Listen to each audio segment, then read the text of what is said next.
ವಿಜಯಪುರ ಜಿಲ್ಲೆಯ ಜ್ಞಾನಯೋಗಿ ಪರಮಪೂಜ್ಯ ಶ್ರೀ ಸಿದ್ದೇಶ್ವರ ಮಹಾಸ್ವಾಮಿಗಳ ಜನ್ಮಸ್ಥಳವಾದ ಬಿಜರಗಿ ಗ್ರಾಮದಿಂದ ನಂದಿ ಯಾತ್ರೆ ಕಾರ್ಯಕ್ರಮ. ಅಭಿ ಫೌಂಡೇಶನ್ನ ಋಷಿ ಕೃಷಿ ಸಂಸ್ಕೃತಿ ಪುನಶ್ಚೇತನ ಯೋಜನೆ ಅಡಿಯಲ್ಲಿ ಪೂಜ್ಯ ಶ್ರೀ ಸಿದ್ದೇಶ್ವರ ಸ್ವಾಮೀಜಿಯವರ ಆಶಯದಂತೆ ಎತ್ತುಗಳನ್ನು ಸಂರಕ್ಷಿಸಲು ವಿವಿಧ ಆಧ್ಯಾತ್ಮಿಕ ಸ್ಥಳಗಳಿಗೆ ನಂದಿ ಯಾತ್ರೆ ಕಾರ್ಯಕ್ರಮ ಹಮ್ಮಿಕೊಳ್ಳಲಾಗಿದೆ. ಇದರ ಅಂಗವಾಗಿ ಜ್ಞಾನಯೋಗಿ ಪರಮಪೂಜ್ಯ ಶ್ರೀ ಸಿದ್ದೇಶ್ವರ ಮಹಾಸ್ವಾಮೀಜಿಯವರು ಆಧ್ಯಾತ್ಮಿಕ ಪ್ರಪಂಚಕ್ಕೆ ಪಾದಾರ್ಪಣೆ ಮಾಡಲು ಮೊದಲು ಪ್ರೇರಣೆ ನೀಡಿದ ಬಿಜರಗಿ ಗ್ರಾಮದಲ್ಲಿರುವ ಸನ್ಯಾಸಪ್ಪನ ಮಠದಲ್ಲಿ ಪೂರ್ವಭಾವಿ ಸಭೆ ಜರುಗಿತು. ಸಭೆಯಲ್ಲಿ ಬಿಜರಗಿ, ಕೊಟ್ಟಲಗಿ, ಕನಮಡಿ ಹಾಗೂ ಬಾಬಾನಗರ ಗ್ರಾಮಗಳಲ್ಲಿರುವ ಎತ್ತು ಸಾಕಾಣಿಕೆ ಮಾಡುವ ರೈತರು ಭಾಗವಹಿಸಿದ್ದರು. ನಂದಿ ಯಾತ್ರೆಯ ಅನುಷ್ಠಾನ ಕಾರ್ಯಸೂಚಿಯ ವಿವರ ಹೀಗಿದೆ. 1. ಶ್ರೀ ಸಿದ್ದೇಶ್ವರ ಸ್ವಾಮೀಜಿಯವರು ಸಂಪೂರ್ಣವಾಗಿ ಆಧ್ಯಾತ್ಮಿಕ ಲೋಕಕ್ಕೆ ಸಮರ್ಪಿಸಿಕೊಳ್ಳಲು ಮೊದಲು ಪ್ರೇರಣೆ ನೀಡಿದ ಸ್ಥಳವಾದ ಬಿಜರಗಿ ಗ್ರಾಮದಲ್ಲಿರುವ ಸನ್ಯಾಸಪ್ಪನ ಮಠದಿಂದ ವಿಜಯಪುರ ಜಿಲ್ಲೆಯ 40 ಪ್ರಮುಖ ಆಧ್ಯಾತ್ಮಿಕ ಸ್ಥಳಗಳಿಗೆ ಎತ್ತುಗಳ ಸಂರಕ್ಷಣೆಯ ಸಂದೇಶ ರವಾನೆ ಮಾಡುವ ಯೋಜನೆ ರೂಪಿಸಲಾಗಿದೆ.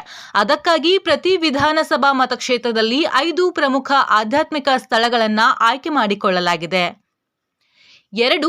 40 ಜೋಡೆತ್ತಿನ ಬಂಡಿಯ ಮೇಲೆ ಪೂಜ್ಯ ಶ್ರೀ ಸಿದ್ದೇಶ್ವರ ಸ್ವಾಮೀಜಿಯವರ ಭಾವಚಿತ್ರವಿಟ್ಟು ಮೆರವಣಿಗೆ ಮಾಡುವ ಮೂಲಕ ವಿಜಯಪುರ ಜಿಲ್ಲೆಯಲ್ಲಿರುವ 40 ಪ್ರಮುಖ ಆಧ್ಯಾತ್ಮಿಕ ಸ್ಥಳಗಳಿಗೆ ಹೋಗಿ ಎತ್ತುಗಳ ಸಂರಕ್ಷಣೆಯ ಮಹತ್ವ ತಿಳಿಸುವುದರ ಜೊತೆಗೆ ಅಲ್ಲಿರುವ ಎತ್ತು ಸಾಕಾಣಿಕೆದಾರರ ನೇತೃತ್ವದಲ್ಲಿ ರೈತ ಮಿತ್ರ ಸ್ವಯಂ ಸೇವಕರ ಸಂಘ ಸ್ಥಾಪಿಸಲಾಗುವುದು.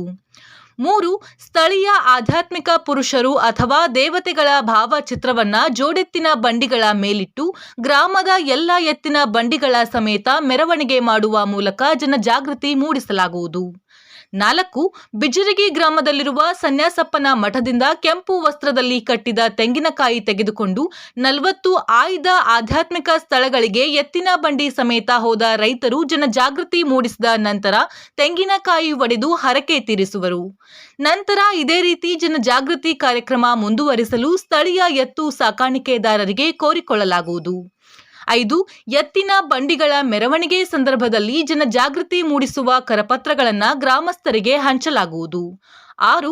ಪ್ರತಿ ಮತಕ್ಷೇತ್ರದ 5 ಆಧ್ಯಾತ್ಮಿಕ ಸ್ಥಳಗಳಲ್ಲಿ ಜೋಡೆತ್ತಿನ ಬಂಡಿಗಳ ಮೆರವಣಿಗೆ ಆದ ನಂತರ ಎಲ್ಲ ಎತ್ತು ಸಾಕಾಣಿಕೆದಾರರು ಒಗ್ಗೂಡಿ ಆಯಾ ಮತಕ್ಷೇತ್ರದ ಶಾಸಕರು ಹಾಗೂ ಇತರ ಪಕ್ಷಗಳ ನಾಯಕರಿಗೆ ಎತ್ತು ಆಧಾರಿತ ಕೃಷಿಕರಿಗೆ ಪ್ರೋತ್ಸಾಹಧನ ನೀಡಲು ಬೇಡಿಕೆಯ ಮನವಿ ಪತ್ರ ಸಲ್ಲಿಸಲಾಗುವುದು. 7.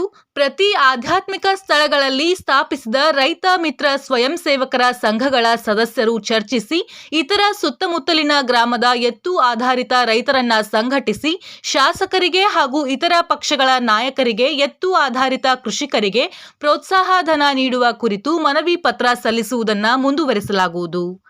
ನಂದಿ ಯಾತ್ರೆಯ ಪೂರ್ವಭಾವಿ ಸಭೆಯ ನೇತೃತ್ವ ವಹಿಸಿದ್ದ ಅಭಿ ಫೌಂಡೇಶನ್ನ ಸಂಸ್ಥಾಪಕರಾದ ಬಸವರಾಜ್ ಬಿರಾದಾರ್ ಅವರು ಮಾತನಾಡಿ, ಎತ್ತು ಆಧಾರಿತ ಕೃಷಿ ಉಳಿದರೆ ಮಾತ್ರ ಋಷಿ ಕೃಷಿ ಸಂಸ್ಕೃತಿ ಉಳಿಯಲು ಸಾಧ್ಯ.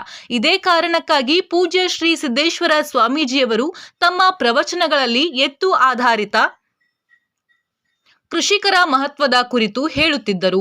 ಅವರ ಕನಸಿನಂತೆ ಸಮಾಜ ನಿರ್ಮಿಸಲು ಪ್ರಯತ್ನಿಸುವುದೇ ಪೂಜ್ಯ ಶ್ರೀ ಸಿದ್ದೇಶ್ವರ ಸ್ವಾಮೀಜಿಯವರಿಗೆ ಅರ್ಪಿಸುವ ನಿಜವಾದ ಗುರುನಮನ ಎಂದು ಹೇಳಿದರು. ಬಿಜರಗಿ ಗ್ರಾಮದ ಎತ್ತು ಸಾಕಾಣಿಕೆದಾರರಾದ ಶ್ರೀಶೈಲ್ ಉಟಗಿ, ಹನುಮಂತ್ ಕಲಮಡಿ, ಶಿವಾನಂದ್ ಬಿರಾದಾರ್, ಭೀಮು ಪೋಳ, ಸಂಗು ಕವಳ್ಳಿ, ಓಗೆಪ್ಪ, ಶಂಕರಪ್ಪ ಬಿರಾದಾರ್, ಮಲ್ಲಪ್ಪ ತಳವಾರ್, ಅಶೋಕ್ ತಳವಾರ್, ಸಂತು ಪೋಳ ಹಾಗೂ ಇತರರ ಮುಂದಾಳತ್ವದಲ್ಲಿ ಸಭೆ ಜರುಗಿತು. ನಾವು ಮಾಡುವ ವಿಡಿಯೋಗಳು ನಿಮಗೆ ಇಷ್ಟವಾಗಿದ್ರೆ ಲೈಕ್ ಮಾಡಿ, ಹೆಚ್ಚಿನ ಜನರಿಗೆ ತಲುಪಲು ಶೇರ್ ಮಾಡಿ.